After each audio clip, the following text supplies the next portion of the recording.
Hi, so we're at Bumper and I'm here with the amazingly talented Ed Sheeran. Hi Ed, Hello. how are you doing? I'm good, how are you? I'm not too bad. So basically, he played a gig last night which is phenomenal, and you've got another one tonight. Now, I actually just wanted to ask you if you could sort of take it back to the beginning, because in my understanding, you are what I see as a complete grafter.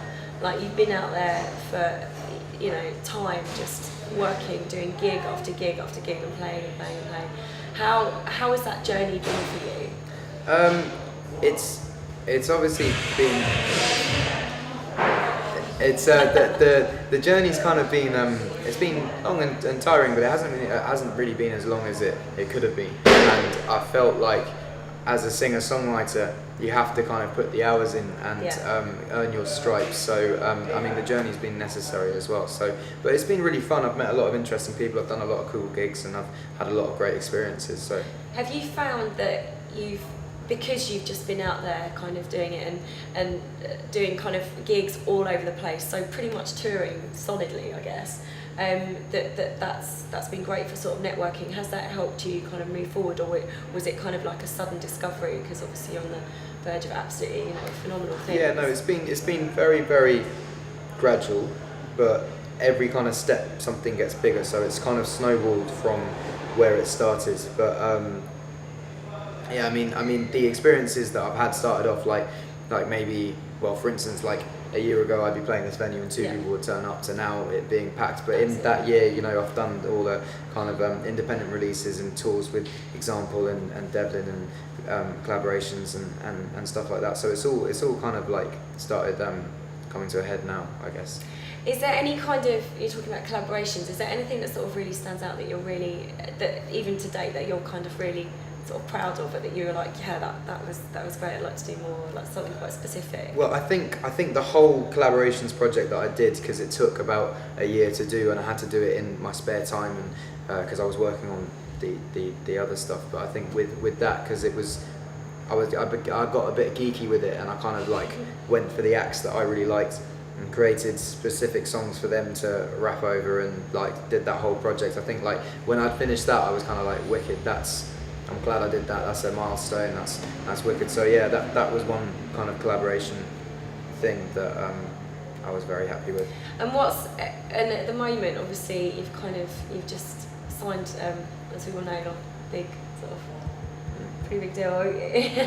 Is that all kind of, it's obviously really exciting. Does that mean that you'll kind of not be necessarily playing sort of the smaller venues anymore, or are you still, is there still scope to do that, or is there actually going to be a bit of a jump? Yeah, no, there isn't at all. I've kind of wanted to maintain that, I'm still going to build it, even though we put dates on sale and they sold out instantly and stuff. Like, I've made sure, instead of doing a tour of like 18 massive venues, I'm doing a tour of about 50 tiny venues until the album gets released. And then so I get the opportunity to do all the small gigs, and like for instance, the sound fucked up in Birmingham the other day, and I did the whole gig standing on a table in the middle of the crowd, which was like a wicked experience, which I would not necessarily have had if I'd have been on a big tour. So I'm doing all my small grafting now and all the small shows, and it is great that they're selling out and stuff, but when it comes to October and the album's out, I'll do the big tour. Always grafting, huh?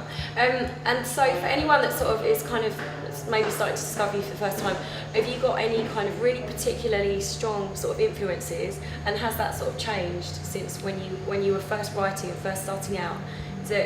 Or have you sort of stayed sort of fairly true to sort of a particular influence? Well, I've been into different acts at different times. So when I first started, like, Damien Rice was like a big influence, and I was writing tunes like him, and then I got into Nizlopi and I started writing tunes that were more kind of folky hip hop, and then I got into Foy Vance and started writing more kind of classic songs, and then kind of blended all of that together, and then got into like Foreign Beggars and Skinny Man and Eminem and Jay-Z and Devlin and all these people, and just fused really it. Yeah. So it's evolved over time, just because my tastes have become wider. I'm not just into one thing anymore.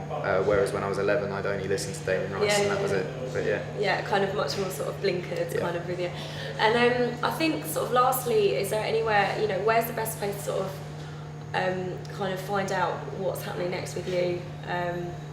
With regards sort of online, or? Well, I guess my Twitter, my Facebook, my MySpace, they all have like my dates and updates and what's going on. So yeah, they would be the best ones, and that's just Ed Sheeran. And are you going to be down in London anytime? Yeah. Anytime soon gigging? Yeah, I'm doing 2 dates at the Scala, and then Brilliant. Shepherd's Bush Empire, and yeah, and then I'm playing Love Box as well, main stage, which should be great. Wicked. Yeah, so I'm doing them, and I'm sure there'll be other ones announced soon. Okay. Yeah. Well, that's fantastic. Thank you for joining me. Thank you. And thank you for just sharing a little bit about yourself with us. That's fantastic. Wicked. Thank you. Thank you for having me.